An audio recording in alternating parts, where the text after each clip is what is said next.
Еловский Федор Трофимович родился в 1921 году в селе Закобенье Усть-Кутский район Иркутской области. Он беспартийный служащий образования среди национальности русский. Призван в сентябре 1940 года рабочей христианской Красной армии, Якутским городским военным комиссариатом Якутской ССР.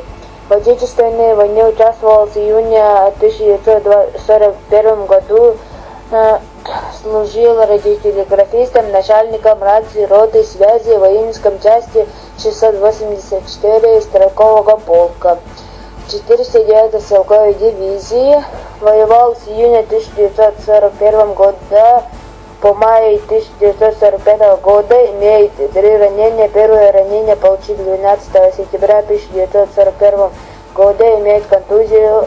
Сержант Федор Еловский дошел до Чехословакии. Имеет 3 боевые награды. Медаль за боевые заслуги. Из наградного документа Еловского Федора Трофимовича, радиотелеграфиста, старшего взвода управления красноармейца, державшегося в радио со штабом полка. Связь была прервана, товарищ Еловский под сильным обстрелом противника добрался до подразделений с правой станции, тем самым для возможности штаба управлять огнем подразделения. Товарищ Еловский является лучшим радиотелеграфистом. В период его работы связь работает бесперебойно. Он своевременно в период боя принимал по 30-40 радиограмм, награжден 22 июня 1943 года. Даты подвига 16 апреля 1945 году и 30 апреля 1945 году орденом Красной Звезды из наградного документа 409 стрелковой дивизии начальник рации роты связи сержанта Еловского Федора Трофимовича за то, что в боях против немецких захватчиков показал себя смелым и мужественным воином. В наступательных боях связь работала только по рации. Товарищ Еловский, находясь во 2-м стрелковом батальоне, несмотря на сложность обстановки, сумел обеспечить связь командира батальона с командиром полка.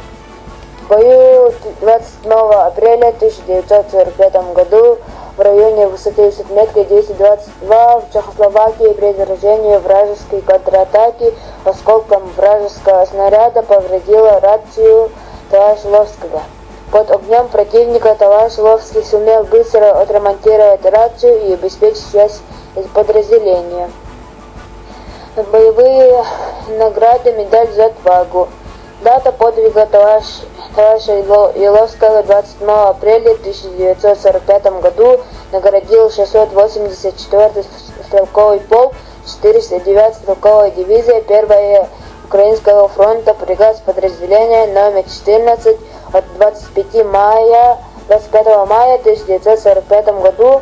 В 70-х годах Еловский Федор Трофимович работал в Кипяндянском заводе фотографии участников войны кипяндянцев к 25-летию Великой Победы. Есть и фотография Федора Трофимовича Еловского. О солдате Еловском есть данные в книге памяти «Солдатство в боях за Родину», изданной в 1990 году в городе Мирном и в сайте «Память народа». Вечная память герою Федора Трофимовича Еловского.